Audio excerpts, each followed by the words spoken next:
વાગ્યા છે બધાને ગુડ મોર્નિંગ. આપણે આવી ગયા છીએ વાડીએ આવ્યા એટલે બધાને બકાલું થવા માંડો. એ ફોન ઉપર બધાના સ્ટેટસ જોઉં છું. ઘણા ખરાને સીબડા થઈ ગયા છે, ઘણા ખરા ભીંડાના જરી ભીંડો થયો છે એવું બધું વિડીયો સીબડાનો પાટડો કહેવાય ને, ઓલો પાટડો બધું બકાલું આવ્યું એને પાટડો જ કહેવાય. તો આજે આપણે પાટડા માઠા મારવાના છે. તો હું છે ને જો એ ભીંડો ને એવું બધું બતાવું છું. તો જો આ છે દેશી ભીંડો અને જો આમાં મોડિયા અમારે પણ બેસી ગયા છે. જો આમાં 3-4 મોડિયા થઈ ગયા છે. જો આમ કેટલો મસ્તના મોડિયા બેસી ગયા છે. અને આ છે લાલ ભીંડો, એટલે લાલ ભીંડાનું શાક તો બહુ મસ્તનું થાય. દેશી ભીંડો હોય એટલે મસ્તનું શાક થાય. જો તરબૂચ, સોળી, જો કારેલાનું શાક મને ભાવે નહીં તો પણ વાવ્યા છે, કેમ કે આપણે મારા સાસુ ને સસરા છે એટલે એ લોકોને ભાવે છે એટલે આપણે વાવ્યા નહીં. આપણે વાવી દીધા સીબડાના વેલા વાવ્યા ને તો મને એમ છું કે અમારી વાડીમાં સીબડા થઈ ગયા છે. અમારી વાડીમાં તો સીબડા નતા થયા. ઘણા ખરા ફોનમાં સ્ટેટસ મૂકતા હતા કે નાનું એવું સીબડું આવ્યું હોય વેલામાં અને એ બધા સ્ટેટસ મૂકે તો મને ખાવાનું મન થયું. મેં કીધું હાલ વિનોદને મેં કીધું હાલો વિનોદ આપણે જાવી કે મને સીબડા ખાવા છે. તો આવ્યા ત્યાં તો મારું તો મન મૂંઝાઈ ગયું, સીબડા જ નહીં. તો મેં કીધું વિનોદ કે લે ખા સીબડા. કે જો વેલા છે ને જરી આવ્યા છે, બહુ મોટા નથી આવ્યા કેમ કે થોડાક આમ વરસાદ પાછો થઈ ગયો. આવ્યા પછીનો વરસાદ ન છે ને ફૂલ ઉગડાશે એટલે હવે છે ને 7-8 દિન આપણે સીસા આવડા થઈ જાય. મેં કીધું હું ત્યારે ખાઈ લીધો છે, હજી ફૂલ ઉગડવાનું અમારા વેલામાં ચાલુ થશે નહીં એટલે આપણે છે ને 7-8 દિનમાં આપણે સીબડા થઈ જાય. પછી આપણે સ્ટેટસ મૂકી દેવું. બધા મૂકતા હતા તો મને એમ થયું કે અમારી વાડીમાં સીબડા થયા છે, અમારી વાડીમાં નતા થયા. આ બાજુ વેલા છે ને એ છે તુરિયાના. તુરિયા કોઈક લોકો કહે અને અમુક લોકો મોડા કહે, એટલે અમે તો છે ને તુરિયા કહીએ છીએ, જે લોકો જે કહેતા હોય એ.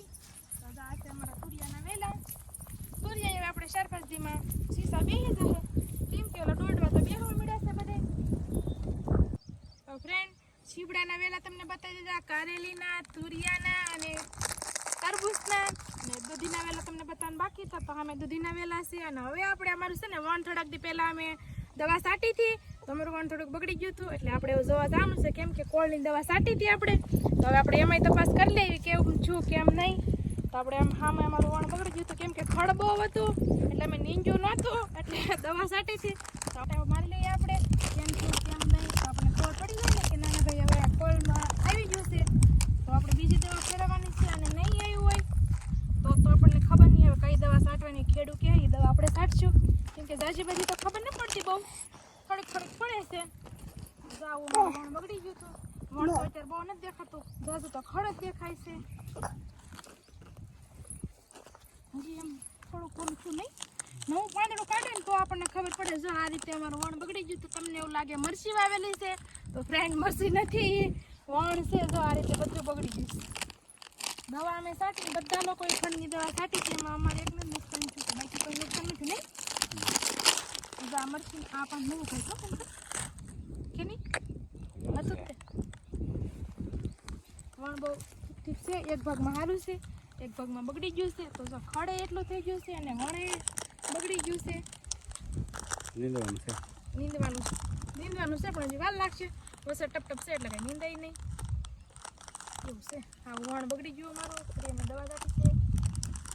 આ ગાય માતા નથી આવ્યા સરવા માટે, રોજ ડેલી ગાય માતા. તો ફ્રેન્ડ આજના વિડીયોમાં બસ આટલું. વિડીયો પસંદ આવે તો વિડીયોને લાઈક કરો, શેર કરો, ચેનલમાં નવા હોય તો સબસ્ક્રાઈબ કરવાનું ભૂલતા નહીં. ફ્રી મળશું એક બ્લોગમાં. Bye bye.